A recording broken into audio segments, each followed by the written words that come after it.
Hello everybody, Thomas here. Thanks so much for clicking on this video. And my channel has been all over the place lately, but today I just wanted to talk about my opinion on Power Rangers becoming a Netflix exclusive. So for season 2 of Dino Fury, Power Rangers Dino Fury, it will be a Netflix exclusive, at least in the US. So after the first season finally completes on Nickelodeon, even though it has already started streaming on Netflix the whole first season, we will be seeing only season 2 on Netflix, so we won't be seeing it on Nickelodeon anymore. And this is something that I was hoping would happen a long time ago, back when, Samurai and Megaforce, all the early Neo Saban stuff. I was like, why don't we just go ahead and put it all on Netflix? Because all the episodes were already on Netflix, so it was like, okay, that it makes sense. Make it a streaming exclusive on Netflix completely makes sense. But then they took all of them off except Mighty Morphin, Dino Charge, Dino Fury, and Beast Morphers, if I'm not mistaken. And I think that's so strange, because why would you take them off just to put them right back on again? And they're doing this YouTube exclusive thing, or not exclusive, but YouTube episode thing. You can still get the physical copies of the DVDs, but they are starting to get a little bit more pricey because they're not on Netflix anymore. So them putting, episodes kind of randomly on YouTube doesn't really make much sense to me, because it's not all, there. If it was all there, sure, why not? It'd be exactly the same as Netflix. So it seems as though that there was some kind of disagreement, or, after the contract went up with Netflix, they were like, okay, we're gonna stop doing that for a while and then figure out what we're gonna do full time. Now, I know that there's also rumors going around that they're going to continue doing Sentai footage and basing the series off of Sentai footage. Now, if they do that for another year or two, okay, but I would really love to see some original material. I know they're saying they want to work on a movie and an adult-themed TV show. That would be so amazing to me. So with there being Netflix US streaming exclusivity,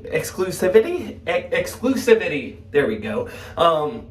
There's so much that could be offered. Netflix doesn't have to worry about specific, guidelines when it comes to TV and cable and all that kind of stuff. If they want to say the F word a whole bunch of times on the adult version, they could say the F word a whole bunch of times. It wouldn't be a big deal. And I would actually be okay with that.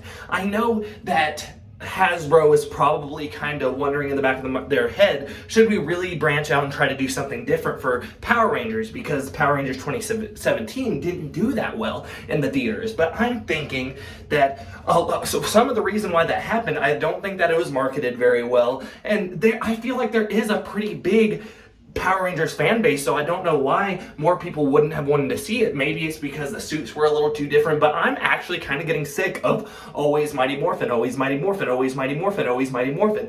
Personally, my favorite is Lightspeed Rescue, probably because I was around the right age in 2000 when Lightspeed Rescue came out. It's not usually people's fan favorites, and you can tell by the Lightning collection, even the Legacy collection beforehand, there's no Lightspeed Rescue stuff, not really anyways, and I would love to see some Lightspeed Rescue stuff. But anyway, I would just love to see the Lightning collection branch off of Mighty Morphin and start doing some more stuff. I know it's probably because they think that that's more marketable than Mighty Morphin, but honestly, I feel like Mighty Morphin is overrated. I'm not saying that it's not good, because it is, but this early 93 to 96 TV show has been through so much over the years. I feel like the 2000s to 2008 eras of Power Rangers was really awesome. You know, all the way to, you know, Dino Thunder, SPD, Mystic Force, you know, just going on that way. I don't think that Mighty Morphin was the only amazing series. Even Zeo, I enjoyed some of Turbo's In Space. You know, there's so many good things that came out of the series that's not Mighty Morphin. So I'm super excited to see what Netflix is going to do with the streaming rights for Power Rangers, because like I said, Hasbro's talking about doing adult-themed TV shows and another movie and some more shows, and I would love to see some original material. I mean, Hyperforce was really awesome and very well received, so why not do something like that, or even adapt some of the comic book stuff, which has a lot to do with Mighty Morphin as well, but there's also that newer stuff, you know, with Lord Draken and the Dragon Slayer, is that what her name is? Whatever. But I am super excited to see what happens with Power Rangers with Netflix under the, you know, the distributing rights. What do you think? Leave in the comments below. Make sure to give this video a thumbs up if you end up liking it. If not, please leave in the comments below why you didn't. I'd really appreciate it. Make sure to click that subscribe button if you like this video, like past videos, and want to see more in the future. Thank you so much. Goodbye.